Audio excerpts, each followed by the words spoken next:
Listen, from now on, this is your new home. My aunt's words sounded when the car suddenly stopped at an old stone house wrapped in a vine. I didn't have time to understand what happened. An hour ago, I was in a familiar world, albeit full of anxiety, and now I was facing the threshold of a life I had not chosen. My aunt stood in the doorway with a warm smile, but behind that smile there was a shadow of some incomprehensible bitterness. Unfortunately, we don't need a sick person, these words, once said by my father, echoed in my head. I was left with no choice. He stated emphatically that he would not pay for my medical expenses. How can you give up your own child so easily? We need to cover Gabrielle's studies abroad, he continued, as if that was the most natural explanation in the world. I was speechless. At that moment, my life turned 180 degrees. Salvation came from my aunt, who, as it turned out, was ready to receive me with open arms. And here I was, in her house, with feelings that were as confusing as my own thoughts. "Ophelia, you're not going to be my child," she declared without a shadow of a doubt. But there was something liberating about it. It wasn't a rejection, but rather a contract made between us. And although her words sounded cold, there was so much warmth in her actions. From that day on, I started my new life at my aunt and uncle's house. I felt that I had found a new refuge, where no one would judge me for weakness, illness, or the fact that I did not live up to someone's hopes. 10 years have passed. My name is Ophelia, and I grew up in a world where I have two pairs of parents. I can hardly call one such, but I deeply respect the other and thank them for what they have done for me. You may be wondering why I have two families. It's all about the illness that has accompanied me since childhood. I had frequent seizures, no one knew what to do about it, and it complicated my relationship with my family. The symptoms could only be controlled with medication, but stress and fatigue invariably caused new attacks. As a child, I was strictly forbidden to play sports. I always stayed on the bench, watching the other kids play and have fun. On the other hand, my younger sister Gabrielle grew up strong and energetic. She was the epitome of everything our parents expected. Her special passion for basketball was revealed already in elementary school, when she joined a local mini club. Her talent blossomed, and soon she became part of a famous sports team. I watched her progress with pride, although sometimes there was a slight envy in my heart. The older Gabrielle got, the clearer the difference in our parents' attitudes towards me and her became. She was surrounded with care and attention, she received the best homemade dishes, whereas for me there were often only leftovers or simple food. Gabrielle's clothes were always new and fashionable, while I was given gifts only on big holidays. My mother was especially strict on the day when I inadvertently reached for a basketball and received her instant and sharp shout, "Ophelia, you never know when you might have a seizure. So don't do anything." Her voice was cold and authoritative, as if her every word had been hurled at me to make me remember once and for all. I jerked my hand away in horror, as if from a hot coal, and the ball rolled on the ground and stopped at my sister's feet. Gabrielle froze, terrified, not understanding why such a harmless gesture had caused such a storm. Mom picked up the ball as if it were her own little victory, and returned it to Gabrielle with a smile. "Well, let's practice together," she said, gently patting her sister on the shoulder. Her gaze slid past me as if I were invisible, and then, putting her arm around Gabrielle's shoulders, she led her away. I was left standing alone, feeling a wave of sadness and irritation wash over me. I was deprived not only of the opportunity to participate, but also of the very right to try. After they left, I burst into tears. Alone, I could finally give free rein to the feelings that were building up inside me, gnawing from the inside. Pain, resentment, a sense of injustice, all this found an outlet in quiet sobs that echoed through the empty room. I remember one spring day when I was in the first grade of middle school, and Gabrielle was in the third grade of elementary school. She had an important game, and her parents left as usual, leaving me at home alone. I didn't feel well in the morning. Weakness and dizziness hinted that another attack was just around the corner. But instead of someone staying with me, all the attention was on Gabrielle's upcoming match. When I was alone, I realized that this loneliness was aggravating my condition. The stress built up, and by noon I had another seizure. The condition was so severe that, sensing the approach of danger, I hardly called an ambulance. When I came to, I was already lying in a hospital bed. The nurse, who was changing the floor at that moment, noticed that I was awake and smiled warmly. "You're in the hospital, you know?" I nodded weakly, looking around in the hope of seeing at least one of my family. "Excuse me, did my family visit me?" I whispered. The nurse's response was brief, but finally confirmed my worst fears. "They will come tomorrow morning. Today you will be alone." My parents and sister were still out. They hadn't returned from the basketball game. Even when the ambulance took me away, no one bothered to be near me. I felt like a stranger in my own family, as if I were nothing more than an inconvenience. Tears welled up in my eyes again, and curled up under the hospital blanket, I cried quietly, realizing how lonely I was. After that incident, probably to avoid the gossip of the neighbors, my parents increasingly left me at the house of my aunt, my father's sister. She and my uncle worked for a game development company, and since they didn't have children of their own, they always enjoyed my visits. Every week when I stayed with my aunt and uncle, the house was filled with joy and warmth. They loved games and often told me about their favorite projects, immersing me in their amazing fantasy world. One of the games they were working on was set in a fictional universe, and I loved hearing stories about how this amazing world was created. Sometimes I spent hours playing games, feeling like I was part of something magical, unlike reality, where I often felt like I was superfluous. My aunt and uncle always fed me the same food they ate themselves.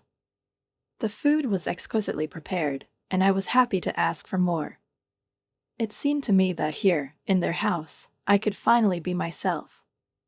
My aunt often chose new clothes for me, rejoicing like a child when she saw me trying on outfits.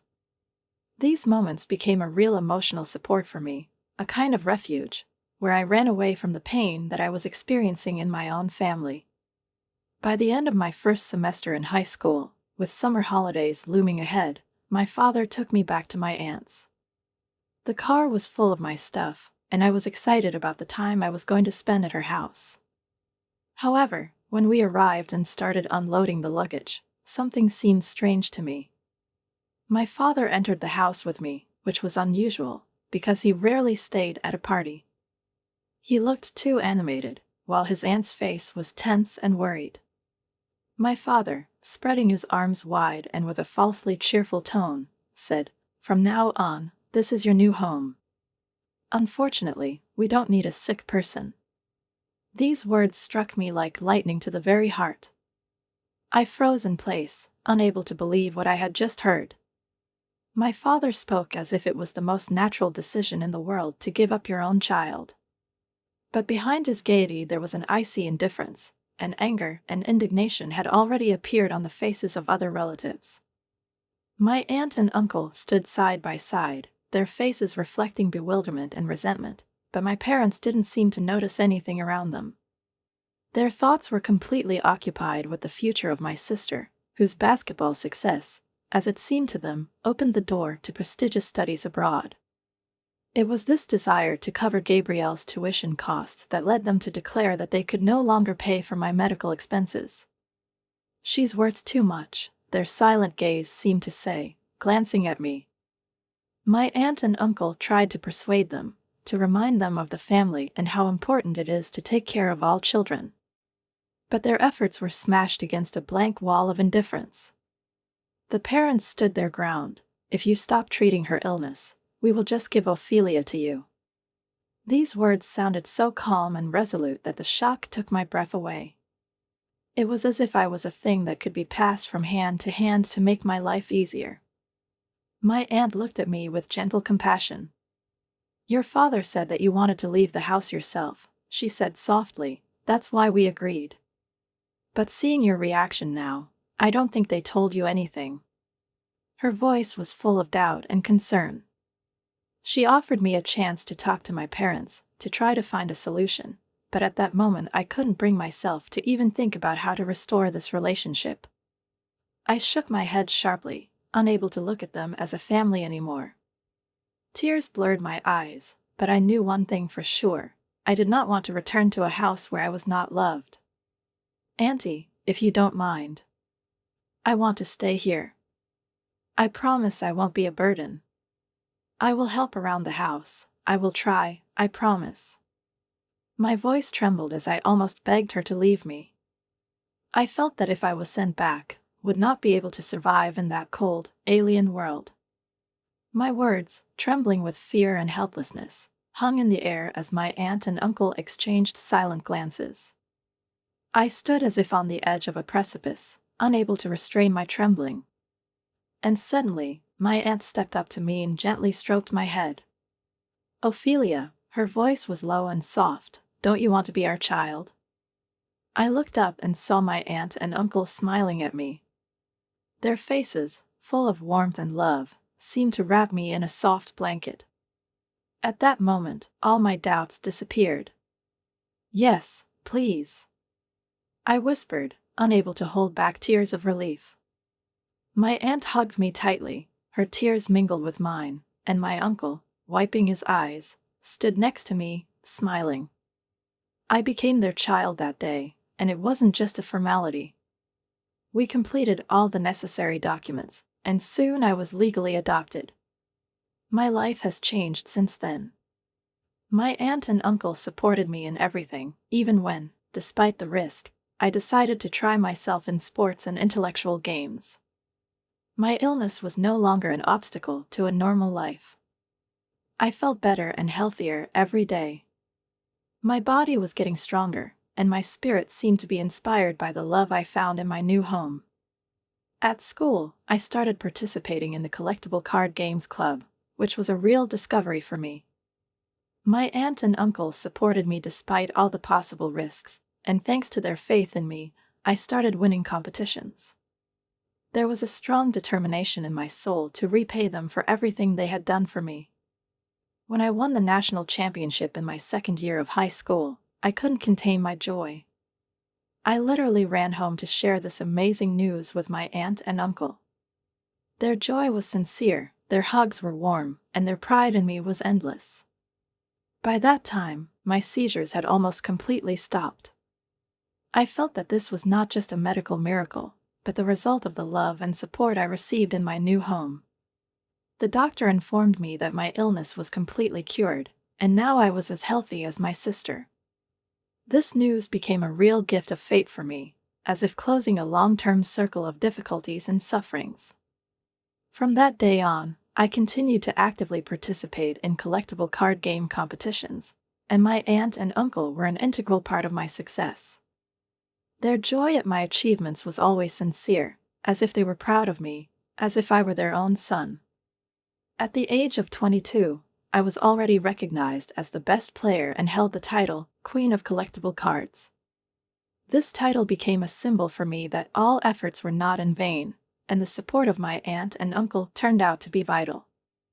It has been about 10 years since they accepted me into their family, and I realized that it was time to repay them for everything they had done for me. There was a Christmas holiday ahead, and I decided to prepare a special surprise for them to express all my gratitude. On the way home, feeling the cold winter air, I thought about how to please them. I made plans in my head, imagining how surprised and happy they would be. But when I got to the house and opened the door, the first thing that caught my eye were several unfamiliar pairs of shoes at the entrance. "I'm home," I said loudly, feeling a little anxious. "Is someone here?" From the depths of the house came the familiar voice of my aunt. "Welcome back, Ophelia." I entered the living room and saw a high school student on the couch who, at first glance, seemed unfamiliar to me. But something about her appearance brought back images of the past. "Who is this girl?" I asked reflexively, feeling that her face was familiar to me.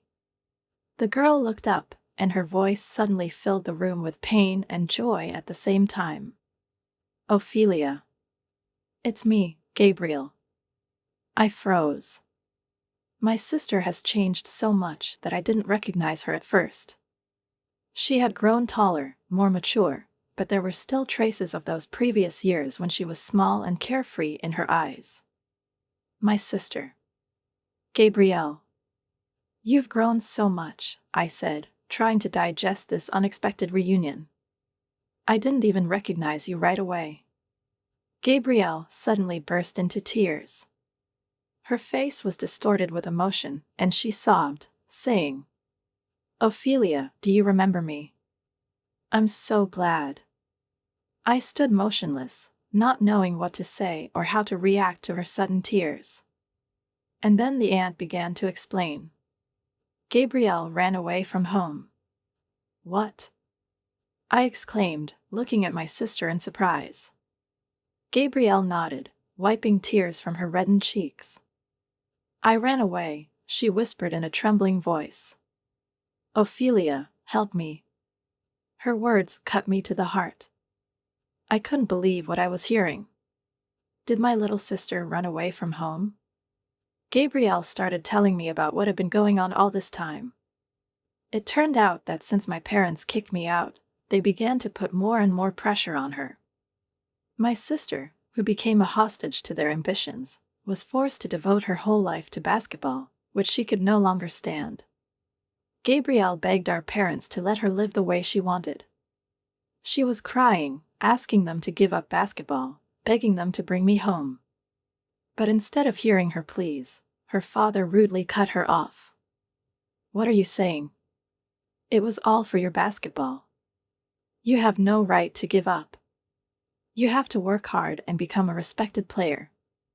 His mother supported him in a cold tone, refusing to take Gabrielle's words seriously.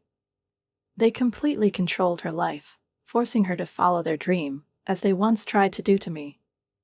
But Gabrielle plucked up the courage and finally announced her retirement from basketball for career counseling at school. This decision infuriated the parents.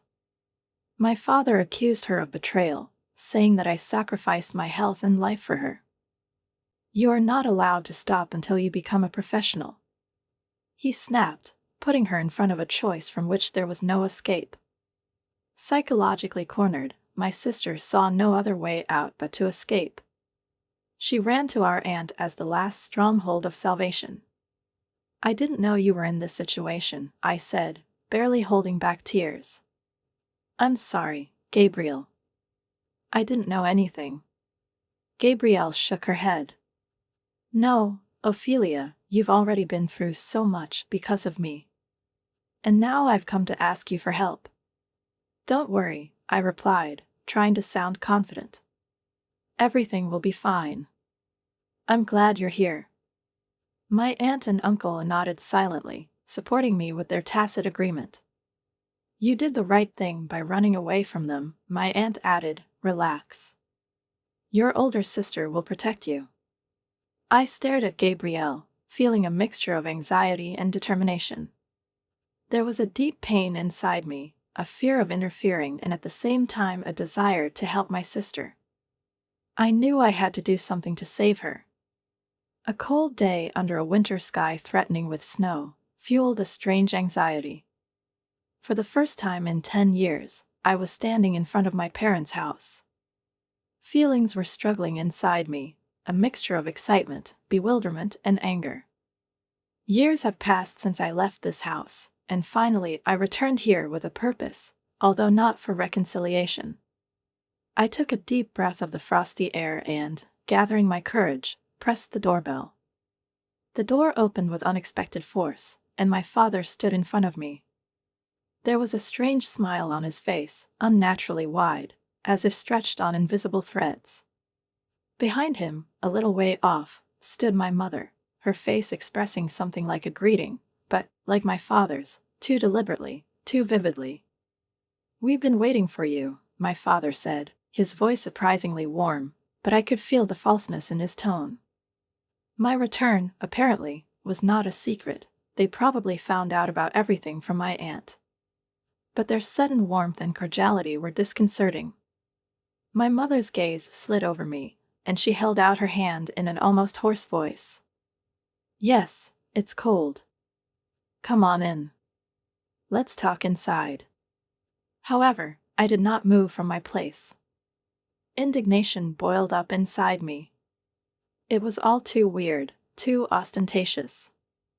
I met my mother's gaze and said briefly, "No, everything is fine here." "I can't stay long," my words sounded dry and aloof. For a moment, something like a shadow passed over my parents' faces, but then they put on their old smiles again, like trained actors on stage. "The queen of the collectible card world," my father exclaimed, as if trying to fill the pause. "Your father is proud of you." I bragged about it in front of all our neighbors. "You won so much prize money." Her mother chimed in. Her tone was mockingly cheerful, but there was some other, darker emotion in her eyes. "You'll be back with us soon, won't you?" I felt my insides boiling with irritation. Their behavior, this deliberate concern, was insulting. Everything inside me screamed with disgust.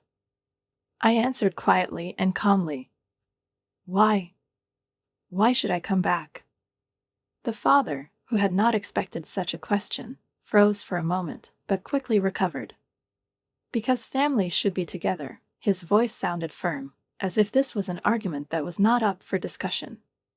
These words caused me a wave of indignation. How can they say that when they rejected me themselves? Anger flared up inside me, but I restrained myself, not letting my emotions escape. How dare they? How dare they after all that has happened? After you kicked me out?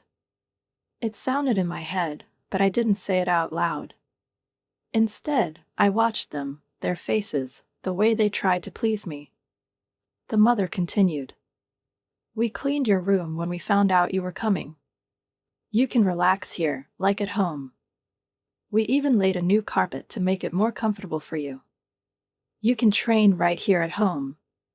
They tried to say as many pleasant words as possible, trying to win my favor, but with every word they said, it became more and more obvious to me that they were not talking about me. Their interests were not focused on my well-being, but on how they could brag to their neighbors. They created a lie around themselves, a made-up story about how they supported my success, how they did everything possible to make me a better player. And now they were using me as a way to rise up in front of others. Even the fact that they sent Gabrielle to play basketball abroad was just another gesture to maintain their image in front of others. Watching their faces, I felt a cynical smile appear on my lips. Do you really believe that this will work? I thought. Their selfish efforts were in vain. Then I decided to hit them with the truth, like a cold, icy wind. Actually, I'm going to quit competitive card games in a few years, I said calmly. My father froze, shocked by my words, and my mother looked stunned. But card games require good reaction, concentration, endurance. I won't be able to compete with young players forever, I continued. I plan to retire when I earn some more prize money. I said it cheerfully, as if it was about something mundane. But my parents were clearly shocked. My father, looking at me in disbelief, finally found the strength to ask, "And what are you going to do after that?" I couldn't help but smile slightly and replied, "Maybe I'll be unemployed for a while." The fake smiles instantly disappeared from their faces, replaced by an expression of rage. My father exploded. "What kind of nonsense is this about unemployment? Without a job? Do you understand what it's going to look like? How do I explain this at work? How are we going to live?" I looked at him calmly, knowing full well that their own status was more important to them than my well-being. "Forget about me. I wasn't going back to this house anyway," I replied coldly. The father screamed furiously, his voice echoing through the quiet neighborhood, causing the mother to look around in panic, fearing that the neighbors might have heard his screams. "First of all, I didn't come here to discuss my life," I continued calmly. "I want to discuss Gabrielle. She's staying with my aunt and me now, What? Did you kidnap her? This is unforgivable. Give her back to her mother, now.